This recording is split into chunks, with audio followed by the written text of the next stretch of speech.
Bienvenidos a todos y gracias al Departamento de Educación del Ayuntamiento de Oropesa, en especial a Bea y a Andrea. Mi nombre es Marta Montalva Guaita, yo soy de Castellón. Lo que pasa es que hace ya 15 años que vivo en Mallorca y bueno, pues me casé allí, tengo una hija y sobre todo mi base principal del trabajo es la psicoterapia en consulta privada y puntualmente pues doy todo este tipo de talleres, de retiros, también escribo. Y para mí estos espacios son muy importantes porque creo que al final todo lo que nos pasa en la vida es relacional. Lo que nos pasa con nuestros hijos, lo que nos pasa con nuestra pareja, lo que nos pasa con un padre, con una madre, con un socio, con un compañero de trabajo, incluso la relación con uno mismo. Todo es relacional, o sea, todas nuestras felicidades y nuestras insatisfacciones son relacionales. Tienen como motivo, como origen, algo en un vínculo con un otro o conmigo mismo. Y en concreto, en el mundo moderno en el que vivimos, la crianza se ha vuelto complicada. O sea, antes las crianzas estaban sostenidas por núcleos mucho más grandes. La madre vivía, o sea, la abuela madre vivía al lado, los vecinos eran amigos, la tía, los primos, digamos que eran mucho más comunitarias. Ahora, un padre y una madre, o dos padres o dos madres, sostienen mucho más peso. Y hay una aceleración en la maduración de los niños, se calcula ahora más o menos de unos 2 años. Esto quiere decir que los desafíos que nosotros hemos podido tener con 12 años, aproximadamente ellos los están teniendo con 10, con muchas variaciones. Esto, con la velocidad que hay ahora mismo, con la cantidad de estímulos que tienen, con la cantidad de estímulos a los que estamos expuestos nosotros, los padres, hace que la crianza se haya complicado un poquito.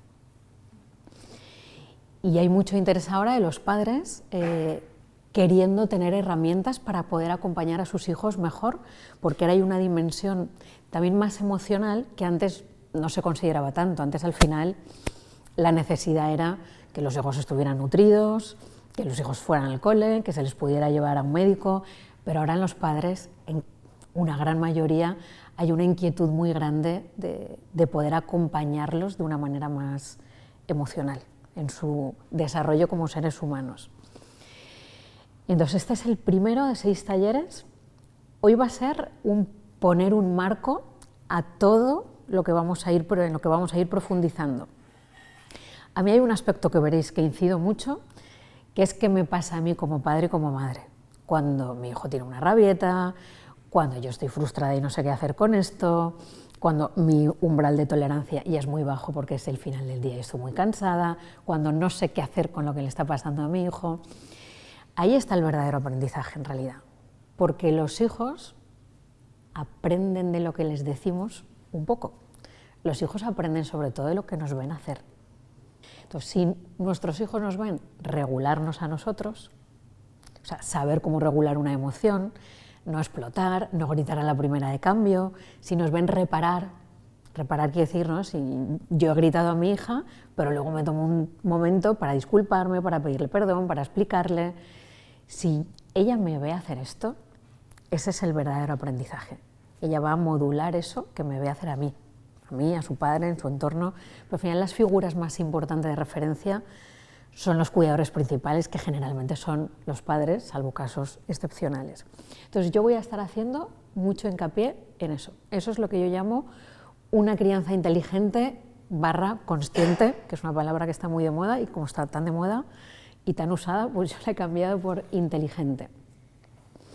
Esto quiere decir también tener una consciencia de lo que a mí me pasa con los retos que tengo con mis hijos y con los asuntos que ellos traen. No suelo centrarme en lo que le pasa a mi hijo como si fuera algo ajeno. O sea, lo que le pasa a mi hijo a mí me afecta. Y cómo yo gestiono eso, cómo me afecta a mí, es como la piedra angular de la crianza. ¿Se entienden por dónde voy? Por eso, ¿no? En este primer lugar he puesto la crianza como aprendizaje. El crecimiento del hijo, aquí lo pongo muy simplificado, voy a ir desarrollando cada cosa, no es tan totalitario. El crecimiento del hijo refleja el de sus padres, en una medida sí, en la medida en que yo también maduro, crezco, tengo herramientas, aprendo a reconocer también cómo las cosas que mi hijo expresa y cómo a mí eso me afecta, o me perturba, también tiene que ver con mis heridas de la infancia, con lo que a mí me ha faltado de niño, con lo que a mí me ha sobrado de niño. Todos tenemos una infancia, todos hemos sido primero hijos y hemos vivido cosas más o menos fáciles y cosas más o menos difíciles. Todos traemos de una manera heredada pues bondades y no tan bondades de nuestro sistema familiar. El niño no viene a cumplir expectativas. Esto es difícil, ¿no? Todos tenemos deseos hacia nuestros hijos. Queremos que estén bien, que sean felices, que estén sanos, que tengan habilidades sociales, que puedan tener buenas amistades, que sean capaces de aprender. Pero a veces todo eso está ciertamente nublado por la proyección que yo tengo. Es decir, si yo me he sentido sola de niña, que mis padres estaban ausentes por distintos motivos, yo voy a intentar estar súper presente para mi hijo. Si a mí se me dieron muy mal ciertas asignaturas, voy a intentar que a él no le falte nada de eso. Entonces, ahí no estamos tanto viendo a nuestro hijo con lo que él trae, con los intereses que él tiene, con los desafíos que él tiene, sino que lo vemos a través de unas gafas que son nuestra propia historia. Entonces, a veces, poder percibir, ¿no?, como esto que estoy queriendo para mi hijo es un deseo mío porque le conozco y le veo y sé que eso es bueno para él, o es algo que yo estoy intentando proyectar porque a mí me faltó eso, o porque yo tuve una dificultad en esto. Si en mi casa ha habido problemas económicos, solventarle económicamente que no le falte de nada, que evidentemente es algo positivo, pero cuando eso llega a ser un poquito obsesivo, en alguna de esas proyecciones, ahí es un momento de revisarnos. Si esto realmente es bueno para mi hijo, o yo estoy intentando transmitírselo porque a mí eso me ha faltado. O yo tuve muchos límites, había mucho orden y mucho marcaje en casa, entonces estoy dejando muy libre, que tampoco es lo más recomendable. O en mi casa había tanta libertad y yo he estado tan suelto y sentía que al final me faltaba mirada de mis padres que yo ahora le estoy marcando mucho. Entonces, baremar ahí parte de ese punto que comentaba al principio, darme cuenta, tomar una consciencia de mí, si esto tiene que ver conmigo o realmente es un deseo sano y consciente de lo que quiero para mi hijo. Por eso la crianza empieza por observarte.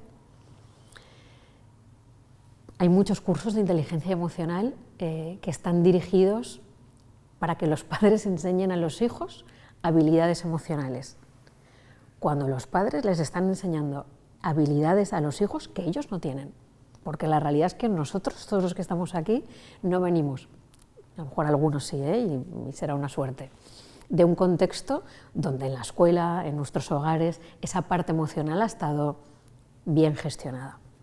Generalmente es algo que hemos tenido que ir aprendiendo a gestionar nuestras emociones, a reconocerlas, a comunicarlas, a canalizarlas, a construir algo positivo con ellas. Entonces, poder nosotros hacer un ejercicio emocional antes que pedírselo a ellos es súper importante. Y esto pasa en gran medida cuando somos capaces de responder a una situación o de reaccionar. La diferencia es decir, estás intentando, le has pedido a tu hijo una cosa, no la ha hecho, otra no la ha hecho, otra tampoco la ha hecho. Pues, tu temperatura interna va subiendo. Y si tú eso no lo domas, o sea, no lo gestionas, pues acabas dando un grito o dando un golpe, hablándole mal. Claro, esto es una reacción desde esa emoción que ya dentro de ti ha desbordado, porque la has ido pasando por alto. A lo mejor necesitabas poner un límite antes, haber parado antes, es como lo dejo pasar, lo dejo pasar, lo dejo pasar, hasta que no puedo más. Y entonces va ese grito. Entonces, esa observación de uno mismo, ¿qué nos permite? Hoy tengo la mecha más corta, hoy me queda menos paciencia, paro aquí, hablo un momento con mi hijo y le digo que ahora lo que corresponde es hacer esto, sin dar ya más margen y sin explicarlo 20 veces más. Porque ahora hay una cierta tendencia, ¿no?, a dar mucho margen a los hijos, a que ellos entiendan cosas y que las elaboren ellos mismos, y es cierto que todas las edades no permiten eso. Y es un tema del desarrollo del cerebro. O sea, hay áreas del cerebro que al niño no le permiten procesar y accionar algunas cosas. Necesitan ser más mayores para eso. Entonces, pues suena un poco fuerte la palabra, pero al final es ese encuadre, ese marcaje de en esta casa las normas son estas, ahora es la hora de esto, ¿no? Y vamos a dejar de dibujar porque ahora es la hora de comer. Darle al niño un marco de referencia donde hay una estructura, al niño le ordena interiormente y le ayuda, cuando luego es más autónomo, a poder manifestar ese orden en su vida, aunque haga algunos cambios, pero a tener sobre todo un orden interno. Todos estos ritmos y microrritmos que se establecen en el hogar, como bueno, más o menos, la hora en la que nos duchamos, cenamos, leemos el cuento, o ya no leemos el cuento porque somos más mayores, pero acompañamos a dormir, tener todo eso ordenado, al niño le da un orden interno que le va a permitir ser un adulto que se puede gestionar, que es al final lo que queremos los padres. Y a veces el dejar demasiado margen para que decida, bueno, pues no pasa nada si hoy no te lavas los dientes, que yo esto lo he visto, yo sobre todo trabajo en consulta individual, y en este deseo de proteger a los hijos, porque yo he tenido muchas normas de pequeño o han sido muy rígidos conmigo, se les da un margen de maniobra, sobre todo primer septenio de vida, o sea, de los 0 a los 7, y el niño ahí en realidad no es capaz de tomar decisiones que a los padres nos gustaría que los hijos tomaran. Entonces, el acompañar, no ser autoritario de una manera negativa, el encuadrar al hijo y darle marcos de referencia es algo que hace que el sistema nervioso del hijo se relaje. Es como, aquí hay un orden, el niño esto no lo piensa, el niño esto lo siente, porque el niño tiene una existencia muy corpórea, pero el niño siente que se puede relajar, porque hay adultos al mando que mantienen unos ritmos en casa estables, que son previsibles, y esa capacidad de predecir, de que hay unos ritmos que se repiten, al niño le ayuda mucho a relajarse. O sea, le genera mucha inquietud cuando cada día es de una manera. Salir del personaje aprendido. Iremos más hondo en esto, en otros encuentros. Todos tenemos un personaje aprendido. O sea, hemos sido pequeños y en función de lo que pasaba en casa y de las tendencias, también temperamentales, caracteriales, que cada niño trae, porque aquí hay muchas teorías, pero yo soy más partidaria de la teoría que dice que los niños ya vienen con determinadas tendencias. Todos los bebés no son iguales ni se comportan igual. Entonces, en función de lo que ha pasado en casa y de cuáles eran mis patrones básicos de carácter, de temperamento, yo he desarrollado un personaje. Esto quiere decir, el que frente a los conflictos entre papá y mamá se vuelve gracioso. Y este se convierte un poco en el Peter Pan, en el gracioso, en el que utiliza el sentido del humor, juega más para rebajar la temperatura, para aligerar. El perfeccionista, pues cuando mamá se enfada, yo me pongo recta, lo hago todo súper bien, soy súper cumplidora, y entonces mi madre aquí se relaja. El perezoso, invisible, que es bueno, pues frente a lo que pasa en casa, como los niños no saben lidiar con los problemas de los adultos, ni tienen que saber, pues se retiran, se vuelven silenciosos. O sea, hay determinados personajes, podría nombrar más, el ayudador, el salvador, ¿no? En que empieza a, pues como papá se enfada o mamá se enfada porque papá no ha limpiado o porque la comida no está hecha o no sé qué, pues yo empiezo ya a determinadas edades pues a limpiar, a cocinar, no porque eso sea una tarea en la que yo colaboro de una manera sana, sino para evitar un conflicto en casa. Entonces seguro, ¿no?, que yo voy hablando de esto y os vais reconociendo en movimientos que vosotros de pequeñitos habéis hecho en casa cuando había cierta inestabilidad o cierta tensión o algún conflicto en casa. Todos hemos adoptado algún personaje. Entonces, desde ese personaje reaccionamos con nuestra reacción aprendida. O sea, el que aprendió a ser el salvador y el ayudador en casa, su reacción va a ser, ya lo hago yo te ayudo, y a lo mejor evitar que el niño haga su aprendizaje también. Ya te evito yo el problema y te lo soluciono antes de que tú te puedas exponer al desafío y madurar y crecer con eso. Evidentemente, con un padre y una madre que acompañan, pero que ven que su hijo tiene un margen donde puede experimentar y ahí darse cuenta de que es capaz de hacerlo o de que necesita aprender algo para hacerlo. A lo mejor un padre o una madre con una tendencia salvadora, pues en su ánimo de evitar, intención positiva de evitar que su hijo sufra, le van a evitar el aprendizaje. Y así podríamos ir personaje por personaje. Entonces, ¿qué es importante ahí? Para no ir a esa reacción automática que es de mi personaje, que yo traigo desde la infancia y que es el personaje, luego se confirma. En la adolescencia, con otro tipo de problemáticas, yo sigo ya respondiendo de esa manera y en la adultez también. O sea, el personaje es algo muy inherente, que está como es una especie de segunda piel que nos acompaña. Entonces, la crianza, o sea, ser padre, ser madre, también es una oportunidad de, ok, yo he aprendido en la vida a moverme así, pero a lo mejor criar a mi hijo a mí me está pidiendo otra cosa. Porque reconocer esos personajes no quiere decir que tengamos que liberarnos de ellos porque son malos, no. Ese personaje nos ha ayudado a superar momentos, a solucionar situaciones, pero hay que aprender a discernir en qué momento el personaje me es útil y corresponde y en qué momento yo no tengo que operar, que responder desde ese personaje aprendido que tiene una tendencia perezosa, orgullosa, de hacerme el gracioso y minimizar los problemas, de hacerlo todo correcto y bien y no permito expresar nada que sea incorrecto.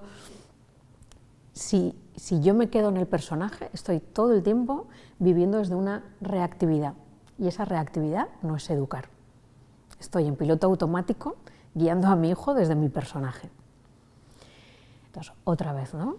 Identificar esos patrones, o sea, ¿dónde me coloco yo? O sea, ¿yo qué aprendí en mi infancia? ¿A moverme de qué manera? ¿Silenciosamente o no? Yo tenía espacio para expresarme y eso se dignificaba y estaba bien.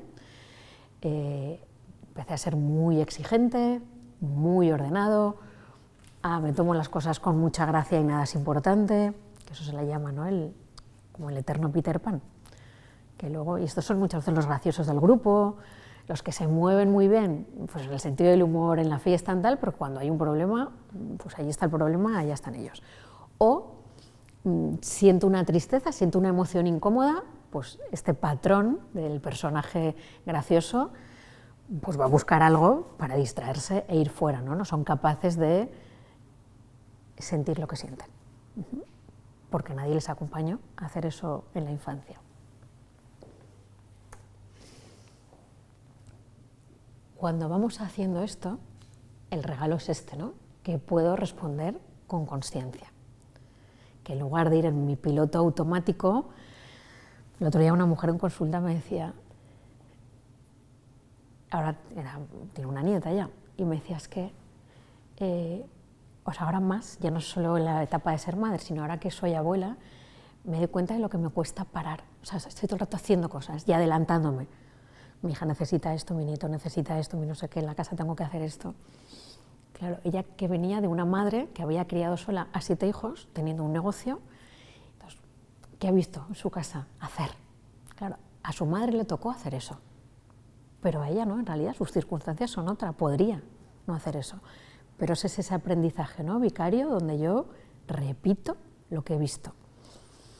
Entonces, ok, he repetido esto es mi historia, o sea, no vamos a entrar a juzgar eso, ni a perdernos en un exceso de análisis, pero el hecho de que yo lo pueda identificar, a mí me va a permitir responder desde un lugar más consciente. Como que mi automático es este. Yo, por ejemplo, a mí mi maternidad me ha llevado mucho a trabajar la paciencia, porque no vengo así de base con un depósito de paciencia muy grande. Entonces, si yo me dejo llevar por mis patrones heredados y mis personajes, yo puedo dinamitar más rápido. Puedo dar un grito, puedo ser más impaciente. Este es mi temperamento y mi personaje tiende más a eso. Entonces, para mí una parte de la maternidad ha sido responder con más paciencia, porque mi personaje es más impaciente. Y esto es constante. No es, me doy cuenta, ya soy paciente siempre. No, porque la tendencia va a estar ahí. Entonces esto se va cultivando poco a poco y se va cultivando en cada oportunidad que tienes. Si mi tendencia es la impaciencia y ese es mi reto, cada vez que yo me noto que me estoy poniendo impaciente, elijo responder de otra manera. Entonces es como una elección con los hijos prácticamente diaria y varias veces en el día también. Mirar al niño con ojos nuevos, lo que hablaba antes, ¿no? O sea, tu hijo no es un reflejo de ti ni una extensión de ti. O sea, tu hijo es un ser humano que trae su temperamento, trae su naturaleza, trae sus necesidades, trae sus dificultades. Y esto a los padres nos cuesta, ¿no? Como llega un momento que ya nos hemos hecho una idea de cómo es nuestro hijo, ¿verdad? Pero igual que nosotros cambiamos, nuestros hijos también cambian. Esto es súper bonito. Es como yo me he hecho esta idea, pero me estoy dando cuenta de que yo, mi hija antes era más extrovertida y ahora tiene tendencias un poco más tímidas. A mi hijo le encantaba ir a fútbol y ahora le está interesando más pintar. O sea, poder estar en esa observancia que requiere una presencia. Y es verdad que la mayor parte de padres y de madres van con la velocidad de la vida moderna. Y tener ese momento como de poder mirar a los hijos, observarlos, cómo llegan del cole, qué les está pasando en este momento vital en la escuela, qué dificultades están teniendo con una asignatura, con un amigo, con un hermano, con nosotros, y ver cómo van cambiando, porque van cambiando, o sea,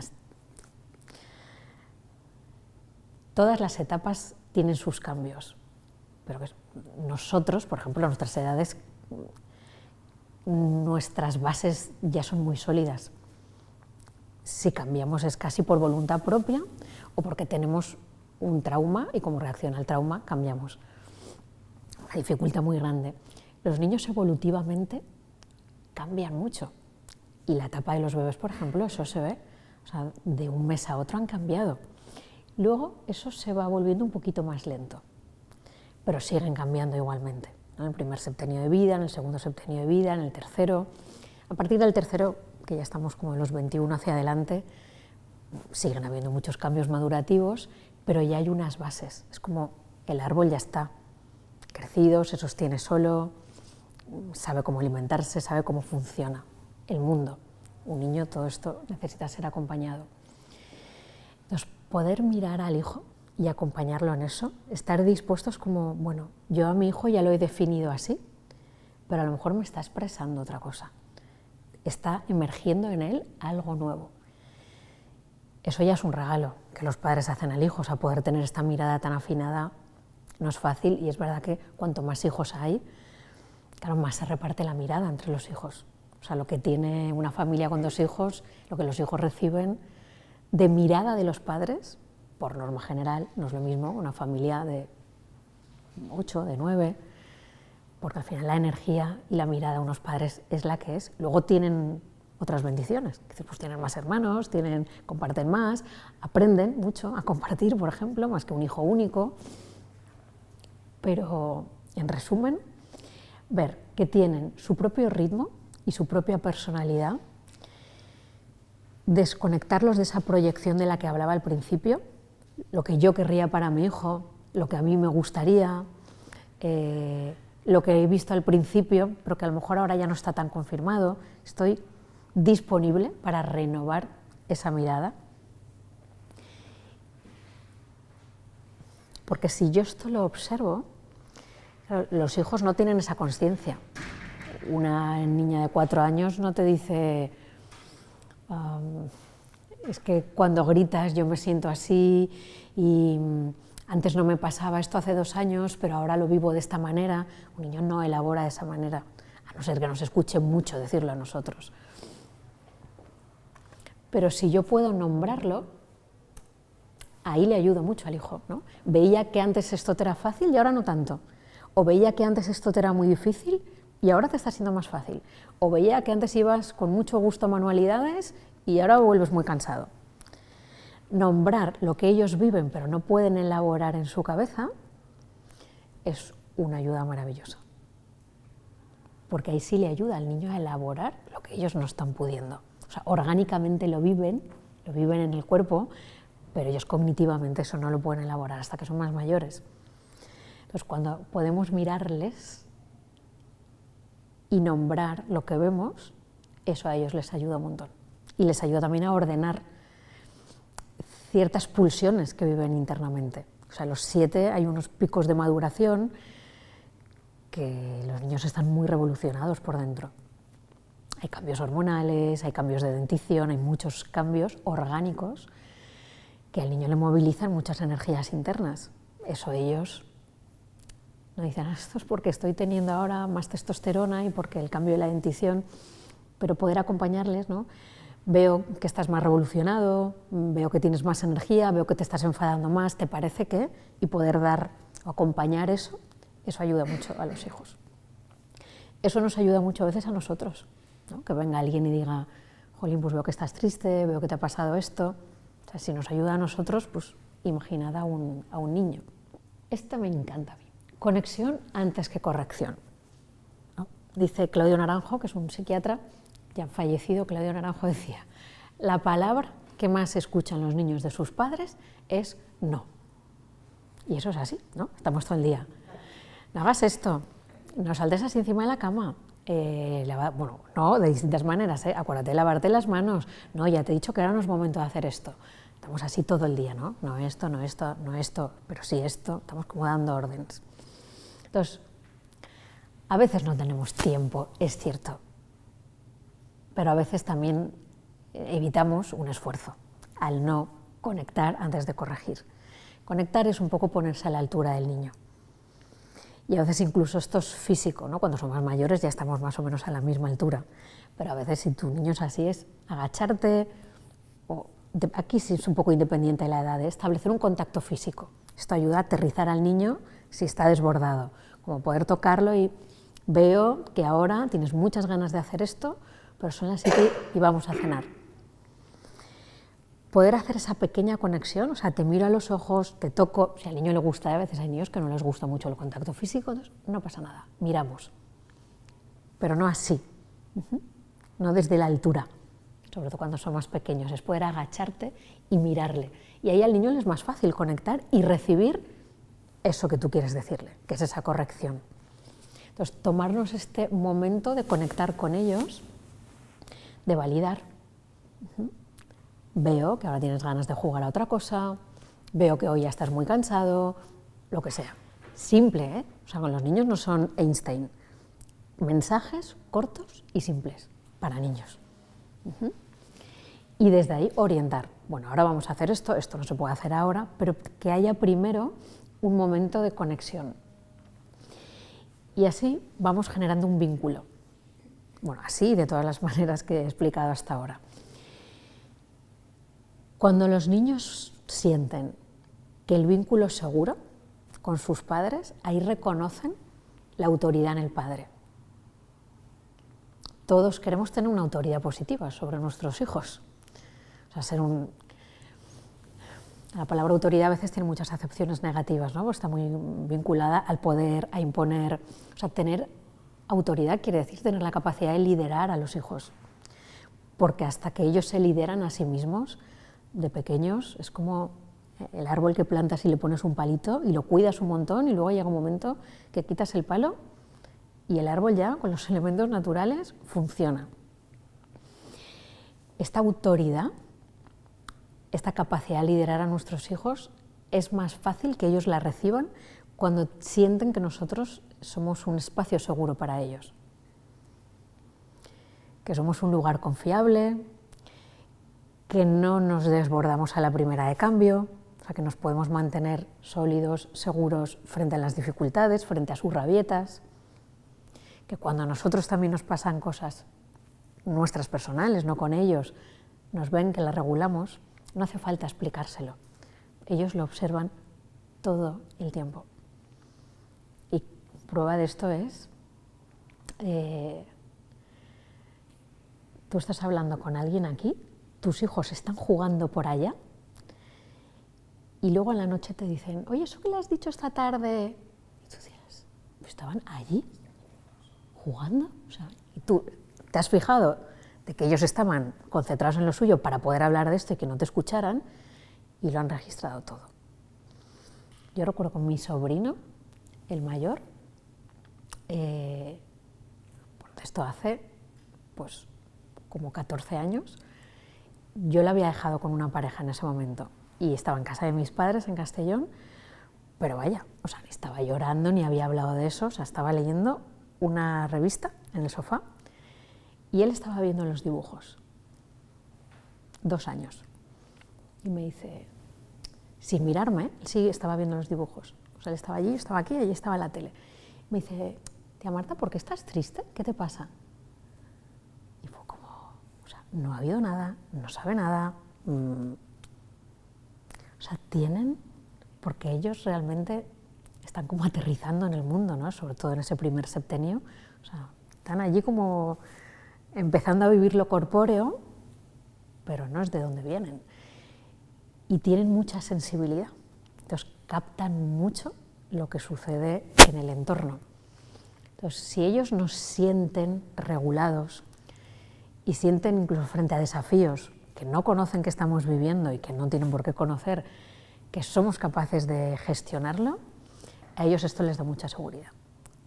Claro, si somos capaces de hacer eso, generalmente también somos capaces de hacerlo con ellos la mayor parte del tiempo. A mí me gusta hablar de la relación 70-30. O sea, lo que importa es lo que hacemos el 70% del tiempo. Si el 30% del tiempo yo estoy ausente, estoy preocupada por otra cosa, un día subo la voz, no pasa nada. O sea, no se trata aquí de hacer una crianza perfecta el 100% del tiempo, eso no es real y no existe. Pero que sea la mayor parte del tiempo. O sea, un hijo se nutre de lo que pasa la mayor parte del tiempo. Entonces, si está en un ambiente amable, regulado, disponible, nutritivo, la mayor parte del tiempo, también hemos de ser compasivos. O sea, vivimos nuestra vida, los adultos, nos pasan nuestras cosas, traemos una historia propia y tenemos desafíos. Y no siempre estamos contentos, súper presentes, disponibles, con las baterías llenas, etc. Y esa mirada compasiva hacia nosotros como adultos y como padres también es algo que ellos aprenden. Me puedo equivocar, puedo un día contestar mal y puedo reparar eso. Y forma parte de ser humano. Que ahora también hay tantos discursos sobre la crianza, hay un montón de libros, hay un montón de conferencias, hay un montón de charlas en internet. Claro que si te pones mucho a nutrirte de todos estos materiales que son muy interesantes, pero al final puedes llevarte a un nivel de exigencia muy alto, donde tengo que hacer una crianza perfecta. Y eso no existe, y tampoco es interesante para un hijo. O sea, un hijo también va a modelar, ver que su padre se equivoca y pide perdón, que su padre tenía una tendencia y con el tiempo, yo qué sé, era muy duro y ahora no es tan duro. O le costaba sostener las rabietas de su hijo y ahora no tanto. Los hijos todo lo van registrando. Entonces, ver que sus padres crecen, que sus padres aprenden, que sus padres cambian, esto es un regalo. Entonces, no se trata de ser perfectos, sino de ver en qué puntos cada uno necesita transformar algo, que muchas veces está conectado, ¿no?, con la historia que hemos vivido nosotros como hijos. Validar lo que se siente. Aceptar emoción no es permitir la conducta. O sea, aceptar que un hijo está enfadado y le da una bofetada a su hermano, que yo valide su emoción, que yo le diga, veo que estás enfadado, no quiere decir que eso le dé un permiso para dar una bofetada a su hijo, o un empujón, o romper algo en casa, o dar un golpe y romper algo. Entonces, aceptar emoción no es permitir la conducta, es poder legitimar la emoción, nombrarla, reconocerla en el hijo, porque así de esa manera él la reconoce en sí mismo y puede aprender a mirarla, a nombrarla la próxima vez que le pase, pero eso no le da licencia. Es como puedes sentir esto, pero no puedes pegar a tu hermano, o no puedes romper este juguete. Cuidamos el cuerpo, cuidamos los juguetes, aunque nos podemos enfadar, y dar otras opciones. Ahí varía mucho, depende de la edad, ¿no? Con los niños pequeños pues sí que es poder dar un golpe a un cojín, o coger el cojín y dar golpes en la pared, apretar cosas blandas, Con los más mayores son ya otro tipo de... porque ya empiezan a tener capacidad para gestionar sus emociones. Pero a lo mejor es practicar deportes, salir a caminar y hablar y contar lo que les pasa, pero en movimiento físico. Hay distintas estrategias, pero no permitir la conducta. A veces hay microcambios, pero no hay cambios grandes. Y luego es verdad que esto es como la semilla en la tierra, ¿no? Tú la plantas, no hay ningún brote y crees que no está pasando nada. Pero la semilla dentro de la tierra sí está haciendo sus movimientos. Hasta que brota, algo está haciendo allí dentro. Está haciendo todo un proceso hasta que eso da el primer brote y sigue creciendo. Entonces, a veces es verdad que esas tareas parecen invisibles, pero acaban dando frutos. Los niños necesitan mucha repetición, mucha repetición. Es una y otra vez, una y otra vez, una y otra vez. Y luego no hay métodos para todos los niños iguales. Hay niños que necesitan más contención y más límites, hay niños que necesitan más libertad de exploración. Como el niño que necesita mucho contacto físico cuando está enfadado y niños que no soportan el contacto físico cuando están enfadados. Entonces, claro, yo no sé el caso en concreto, ¿no? Que es lo que hace tu amiga y así. Yo particularmente sí soy partidaria, pero esto es mío, de Marta, de no irnos a ningún extremo. A veces sobreexplicar.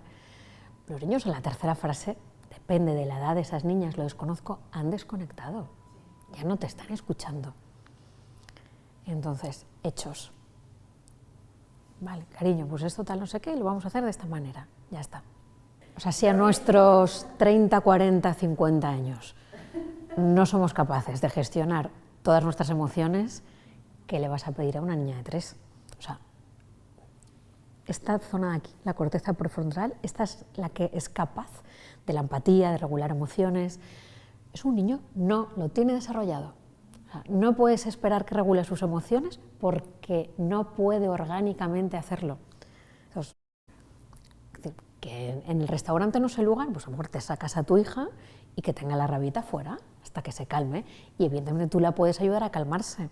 Una presencia segura, si le va bien el contacto físico, tenerla en contacto contigo, mejor. Es que ahí hay muchas maneras para cada niño. O sea, a veces la madre canta y un niño de 3 años se relaja. Caminan un poco, se relaja. La niña necesita llorar y paulatinamente desahoga esa emoción y para. Necesitaba sacar esa emoción. Pero no tenerla con una niña de 3 años no sería mi prescripción, desde luego. O sea, pues la sacas del restaurante y que viva eso que está viviendo.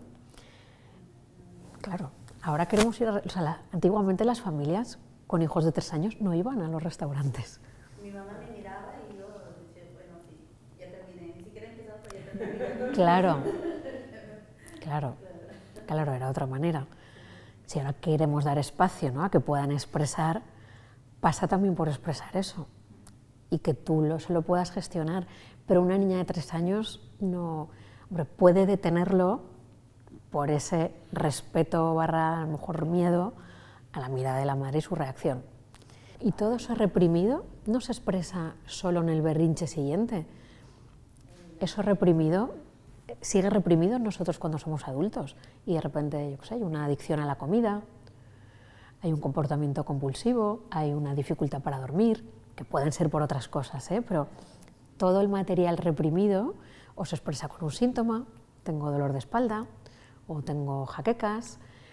O sea, lo reprimido no solo queda en la etapa infantil, entonces luego se les va enseñando, se les va encauzando, ¿no? Que hay momentos que uno ha de contenerse y expresar eso más tarde, ¿no? Como si me molesta algo que hace mi pareja, no lo grito en ese momento, a lo mejor me espero en un momento en el que pueda hablar con él y decírselo. Eso ya se va elaborando más tarde. Pero con 3 años, pretender que un niño que está teniendo un cortocircuito interno no llore. Pero en los momentos de tranquilidad, con 4 años, un lenguaje muy sencillo, lo puedes. Lo digo como reflexión, no hace falta que lo contestes. Pero mira si ese patrón de cuando algo no me gusta cambio de tema o cuando siento algo incómodo paso a otra cosa o me distraigo con otra cosa, si a lo mejor tú o el padre, si lo hacéis alguno. Claro. Por eso lo hace. Claro, pero como se ha desahogado y se ha vaciado, ya no tiene esa emoción. Y luego es verdad que, como nos pasa también a los adultos, a lo mejor él, entre una frustración que ha tenido en el cole, que ha discutido con un amiguito, que tú no le has hecho caso cuando él quería, o sea, van acumulando frustraciones dentro y un detonante pequeño que no me ha salido el dibujo como quería, tengo la rabieta. O sea, otra cosa es que el hijo esté teniendo reacciones patológicas, quiero decir, muy fuertes, o se esté haciendo daño, entonces eso ya requiere de una mirada más profunda, ¿no? Algo le está pasando. Pero hay reacciones emocionales a esas edades, donde ellos todavía no son capaces de gestionar la realidad que viven, que son un acúmulo. Entonces, no es tanto averiguar qué le ha pasado, porque seguramente serán varios estratos, sino acompañarlo. Es más importante acompañarlo, repito, es que tiene un tipo de reacción muy fuerte todos los días, más o menos a la misma hora, pues a lo mejor hay algo más profundo que mirar ahí, pero si son rabietas dentro de los rangos de lo saludable, a veces tratar, pues te dirá una cosa, pero habrá 3 o 4 más allí detrás, que forman parte de la vida. Una discusión con un amigo, que no me has hecho caso cuando yo te necesitaba, cosas de las que no les podemos salvar. Su problema al final no son los dinosaurios o los Playmobil, es que él tiene miedo, ¿no? Que su amigo siente que se va, ¿no? Esto forma parte de la vida. Y los padres que hacemos allí, pues no, juega a los dinosaurios, a los Playmobil, a lo que haga falta. No, es como, bueno, pues mira, sí, a mí también haces contarle a los hijos tu experiencia. Pues yo había una amiga con la que compartía mucho esto y luego, mira, nos distanciamos de esto, pero luego nos acabamos reencontrando por otro lado. Como poder compartir, segundín, la historia propia también ayuda mucho a los hijos. Sin grandes detalles ni grandes dramas, pero pues yo también tuve una amiga que éramos muy amigas y luego yo estudié esto y lo otro y en ese momento nos distanciamos y ahora hemos vuelto a ser muy amigas. Pero no ahorrarle el aprendizaje. Al final ahí también es un ejercicio de desapego. Y esto lo va a vivir en la vida. Se va a desapegar de algunos, se va a pegar más a otros. Pues ahí saltan, es lo que decíamos al principio, los miedos de los padres, nuestras proyecciones, a que el niño sufra, que no sé qué, entonces vamos a solucionárselo. Entonces, poder quedarnos en la experiencia y ver cómo acompañamos a nuestro hijo en ese desafío, no arreglar a ver cómo puede volver a ser así con su amigo, ¿no? Sino, bueno, y esto un niño de esa edad ya lo responde, ¿cómo te sientes tú, ¿no? Cuando tú te dice que él ya no quiere jugar a esto? ¿O qué cosas se te han ocurrido? Preguntarle a él, devolverle las preguntas en lugar de solucionarlas antes de que las haga, hacerle preguntas. Y esas preguntas a él le ayudan a encontrar soluciones propias. Y eso le hace sentir poderoso, confiado, capaz. Claro. Siempre me pregunto. Esto es muy interesante. ¿Para todo el mundo es bueno no. hablar de las emociones? No. ¿O también hay que ver que hay otras maneras y también les sirven a nuestros hijos? No es que sea malo para nadie, pero no es la puerta de entrada mejor para todos los niños, ni para todos los adultos. O sea, hay personas, primero, y aquí abriríamos un debate muy grande, pero es decir, niños y niñas no son iguales. Los hombres y las mujeres no son iguales, los cerebros son diferentes, los dones que traemos al mundo, las mujeres son unos y los hombres son otros. Luego habrá hombres con una feminidad más potenciada y mujeres con una masculinidad más potenciada por las circunstancias que han vivido. Pero no es lo mismo. Entonces sí es verdad que fenomenológicamente, si observamos la realidad en niños y niñas, a veces esta cosa más emocional y del diálogo la necesitan más las niñas que los niños, en términos generales. Y los que tenéis niños y niñas, eso a lo mejor lo podéis observar con más claridad. Luego hay niños que les va muy bien y niñas que no les va muy bien.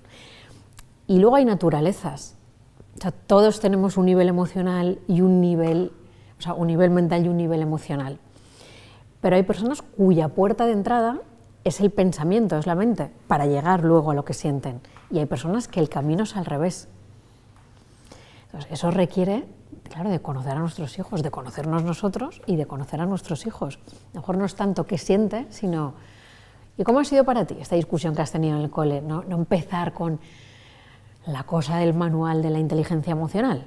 ¿Qué sientes? Pues no es la pregunta para todos los niños. Claro, es que ¿Cómo lo has vivido? ¿Cómo ha sido para ti? ¿Qué no te ha gustado? ¿Qué piensas? A lo mejor esta es la puerta de entrada. Y después de ir a lo que piensa, sin darte cuenta, ya te está contando cómo lo ha vivido y ya lo ves, qué emociones hay allí. Pues por eso decía yo, ¿no?, que a veces hay tantos manuales ahora, hay tanta carga informativa ahora sobre crianza, que vamos a ese modelo que sí o sí tiene que ser lo emocional, como si lo mental no fuera válido o estuviera contaminado. Las emociones también están contaminadas a veces. Cuando yo siento que me quiero comer un McDonald's, pues a lo mejor es porque estoy de resaca. Es decir, yo en un estado sano de mí no me apetece comerme un McDonald's. Algo me pasa para que me apetezca comer esto o lo otro, y eso es mi sentir. O si yo siento una tristeza muy profunda, pues a lo mejor me viene por algo muy antiguo, y es una emoción heredada de mi familia en la que había mucha tristeza, pero no es de lo que estoy sintiendo en este momento puramente. O sea, el ser humano es complejo. O sea, no somos cosas tan estancas y programadas y aquí empieza una cosa y aquí acaba la otra. Entonces, ese poder observar, ¿no?, que mi hijo a lo mejor le va bien este rato a solas, aunque vaya en contra del manual. O de tu propio manual también. O de tu propio manual, sí, sí. Y a los niños, varones, estos yo lo veo. Ese rato, pero hombres y mujeres, tú tienes una discusión con tu pareja, generalmente, con excepciones, pero la mujer necesita más hablar y resolver, y el hombre a veces es como cueva, ¿no? Necesito un momento de retirarme y luego ya estoy más preparado. Esto lo he llamado familia ordenada, vida encaminada. Esto lo voy a resumir así muy mucho. Hay un orden en la familia que facilita las relaciones de los padres entre ellos, de los padres entre los hijos, de los hijos entre los hijos. Esto es de Bert Hellinger. Bert Hellinger fue un terapeuta alemán. ¿Habéis oído hablar de las constelaciones familiares? Pues él es el padre de las constelaciones familiares, y él observó, porque él, antes de dedicarse a lo que se dedicó gran parte de su vida, hasta que murió, él era jesuita y viajaba mucho pues, con lugares como África, y observaba cómo funcionaban tribalmente las familias y las comunidades, y cómo había menos conflictos que en las familias pues, europeas de otros lugares. Y él observó varios órdenes, él los ha llamado así, que los llama los órdenes del amor. Dice, si esto en la familia, que no es sencillo, se respeta, digamos que hay caminos para que las relaciones funcionen mejor, es como hay un orden. Hablo del orden de pertenencia, es en un sistema familiar todos los miembros pertenecen a él, incluso el abuelo que dejó, que abandonó la familia, o no sé, quién que tenía una adicción, todos estos que a veces tienden a ser excluidos de la familia, forman parte, o sea, una mirada de respeto y forman parte de la familia. Todos forman parte de la familia. Jerarquía, que esto es algo que antes estaba muy presente, ahora ya no tanto. Los primeros que llegaron a la familia tienen prioridad, es decir, los padres tienen prioridad sobre los hijos. Y ahora, en este concepto, ¿no?, como tan democrático de la familia, que a veces casi que los hijos están en el mismo estandarte de los padres. Y esto en realidad, aunque parece bonito en el discurso, desordena a los hijos. Ellos ya tendrán su propia autoridad y ya serán adultos, pero no son adultos, no están en el rango de los adultos. Ellos son niños y aquí hay adultos. Y a veces esto se distorsiona y colocamos a los hijos en el mismo nivel que los adultos. Y el equilibrio entre dar y recibir. Estoy resumiendo muchísimo, entraremos más en otros encuentros en esto. El equilibrio entre dar y recibir, necesitamos que, esto es algo vivencial en nuestras relaciones, sentir que más o menos lo que damos es más o menos lo que recibimos. En unas temporadas yo daré más, en otra temporada mi pareja dará más, o mi amigo, o mi padre, o mi madre. Pero hay un desequilibrio que es sano y ha de ser así. los padres dan y los hijos reciben. Ahí no es igualitario. O sea, los hijos no nos pueden dar lo que les hemos dado, nunca van a poder hacerlo. O sea, les hemos dado la vida para empezar. Entonces, lo mejor que podrán hacer es algo bueno con la vida que les hemos dado. Pero nunca esperar, ¿no?, que los hijos nos devuelvan, nos compensen, o sea, que colaboren, que cuiden la familia, sí, pero no que haces ahí estos discursos, ¿no?, con todo lo que yo te he dado, con todo lo que... No. El patrón sano de una familia es los padres dan, los hijos reciben. Cuidado, guía, protección, nutrición, sin esperar que ellos nos den eso. Eso no quiere decir naturalmente que luego los padres seremos mayores y a lo mejor nos tienen que cuidar y nos cuidan. Pero en edades como en las que están, ellos nunca van a dar lo que nosotros les estamos dando porque no tienen la capacidad de hacerlo. De esto hemos hablado, que su conducta, mirar debajo de la conducta. Su conducta está expresando una necesidad no satisfecha, de que le escuche más, de que esté con él, de que su amiga se ha ido a vivir fuera y siente ese hueco de la mejor amiga, cosas que pueda estar viviendo el niño, de que necesita más movimiento físico y no lo está teniendo. Y ahí venimos a la observación del hijo. Hay hijos que tienen seres humanos que tienen mucha energía física, mucha vitalidad. Ese niño necesita más movimiento físico. Hay niños con un talante más artístico, más contemplativo, y van a necesitar que tú les des posibilidad de trabajar a través de las manualidades, del arte, del pintar. Habrá niños que tendrán lo artístico y lo físico. Observar, porque a veces detrás de comportamientos que tienen, que nos molestan en casa, que nos interpelan, hay necesidades suyas no cubiertas. Entonces, ¿qué le está pasando a este niño para que se comporte así? Eso también relaja, porque a veces está esta famosa frase de es que mi hijo me está provocando. No, está expresando algo que le está pasando y que no estamos sabiendo leer, y él, por supuesto, tampoco. Pues esto, ¿no?, que también he nombrado, observar y nombrar lo que el hijo todavía no puede nombrar, ayuda muchísimo. Detonadores. Aquí he puesto, ¿no?, su comportamiento toca nuestra herida. Todos traemos heridas de la infancia.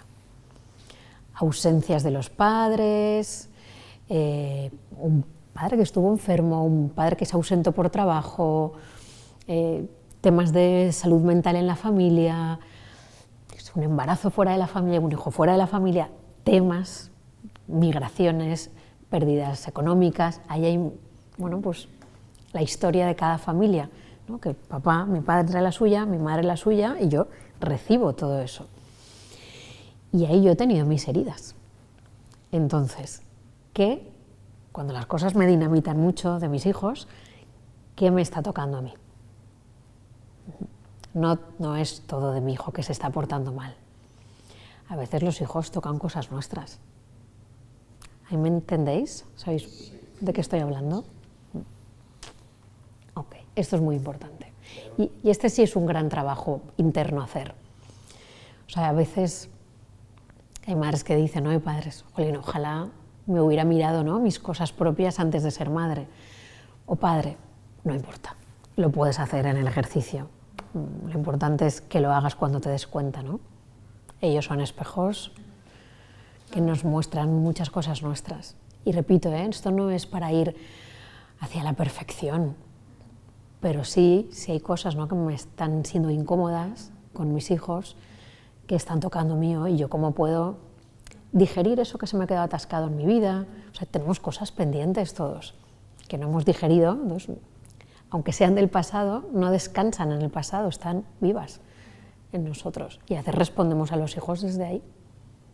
Entonces, poder ver esto, ¿no?, que me activa mi hijo, sí, con su rabieta, con su silencio, con el querer hablar ahora, con que no me hace caso, o sea, que me está moviendo a mí. Un hijo no quiere perfección, quiere presencia. Al final, un hijo quiere sentir que sus padres tienen un rato de presencia. Eso no quiere decir que estés, si dormimos 8 horas, pues el resto presente. Eso es inviable. Pero que haya algunos ratos de presencia durante el día, que tú estás enteramente. que te puedes vaciar de tus pensamientos, de tus preocupaciones, de tus historias y estar.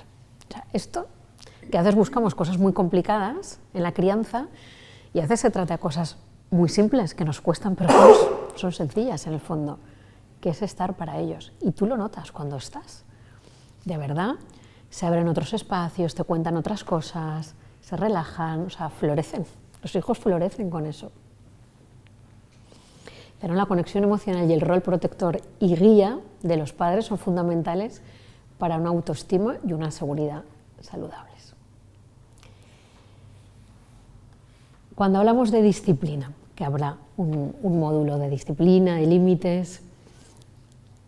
¿A qué hora vamos, Andrea? Bueno, límites claros y firmes, esto es muy importante, no cosas complicadas, normas de la casa claras, que se pueden ir con el tiempo transformando. A medida que crecen los hijos surgen la necesidad de otras normas y algunas ya no son necesarias. Reparación. Cuando lo que he hablado, ¿no? Pedimos disculpas, los niños perciben una coherencia y esa coherencia nos permite tener un liderazgo más sano sobre los hijos. Si a ti te ven coherente, es más fácil que te hagan caso, ¿no? En lo que se necesita colaborar. Y ser ejemplo de habilidades.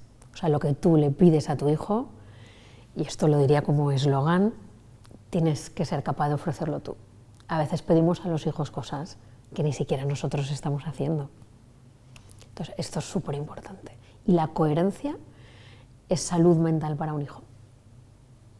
Y la incoherencia es fruto. O sea, cuando el hijo percibe muchas incoherencias en casa, eso es fruto también de algunos desórdenes conductuales, emocionales, psicológicos, sobre todo cuando sea adulto.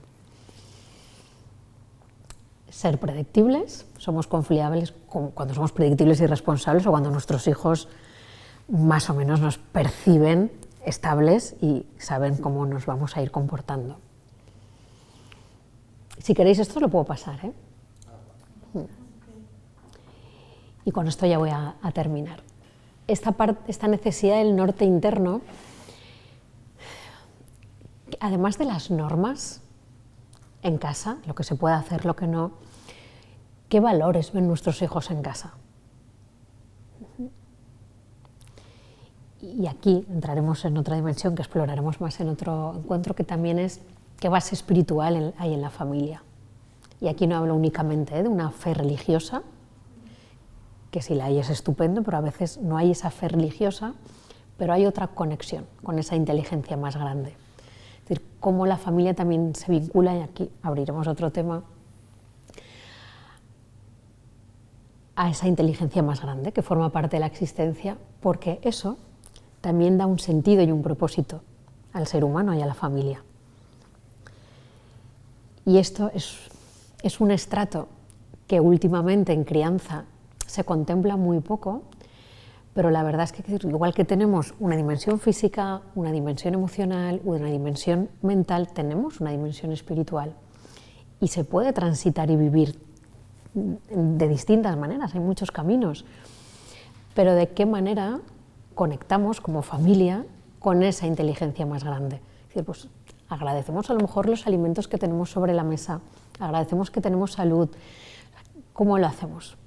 Pero junto a las normas, esa dimensión de los valores y de la espiritualidad van a funcionar como una brújula interna para el hijo.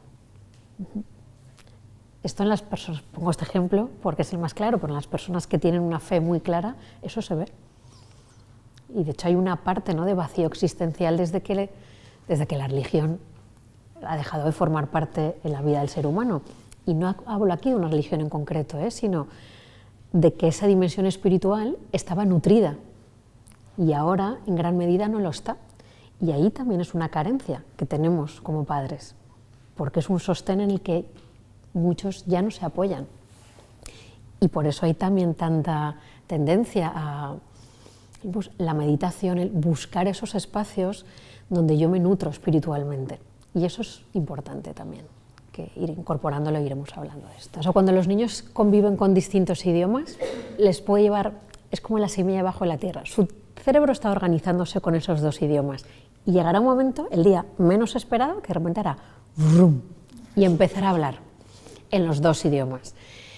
Entonces, si de alguna manera, aunque sea con cuidado y tal, pero le fuerzas, puede que ella se retraiga un poco más, ¿no? Si está diciendo, díselo tú, pues con 3 años, bueno, al principio se lo puedes decir tú, y que luego sí lo puedes decir, mira, pues durante unas semanas lo diré yo, pero luego ya se lo vas a decir tú. Mejor. 2 semanas o algo así, de vez en cuando, 2 o 3 veces. Y luego semana, empiezan, luego un día le dije, empiezan a si hablar. quieres decirlo, le dices, si no quieres decirlo, tú misma. Y creo que este día le dijo algo a la profesora, hola, ¿ves? buenos días, a la entrada, y no le escuchó. Y dije, bueno, pues lo guardo para mí, funciona algo. Sí, cuando hay varias lenguas es muy importante dar el tiempo, porque el cerebro está recolocando todo eso y luego puede haber, y es normal, que a ella le dé reparo no decirlo bien. O sea, esto es una cosa humana. Y ahora que has dicho esto, ¿no? De no etiquetar a los niños, es que la niña es tímida. Mi hija, por ejemplo, es bastante extrovertida en terreno conocido. Cuando va a un terreno que no es conocido, es más retraída. O sea, necesita un tiempo en el que observa y es increíble la cantidad de gente. ¡Ay, qué tímida! O sea, es como una muletilla, ¿no? Y yo siempre digo, bueno, ella necesita un tiempo, porque es la realidad. Después de ese tiempo, ella, ¡fum!, se lanza. Pues bueno, unos niños se lanzan al principio, otros necesitan observar más, Quieren estudiar terreno. otros son más extrovertidos en espacios pequeños y más tímidos en espacios grandes. O sea, vuelvo a lo mismo, ¿no? No somos cajas estancas, somos tímidos siempre, somos extrovertidos siempre. Yo soy tímida para algunas cosas y para otras no. Y eso se puede trabajar, Claro. ¿no? Con los niños, que tengan más confianza. Sí, Digamos, se puede trabajar. claro que sí. Sí. Por ejemplo, Escuchándoles, dándoles coba con lo que te dicen, ¿no? O sea, confiando en lo que te están diciendo, no cuestionando todo el rato. Seguro que eso será verdad. Y no sé qué, y no será que tu amigo, como dándoles una confiabilidad en lo que ellos cuentan, y vuelvo a lo mismo, que observan en ti.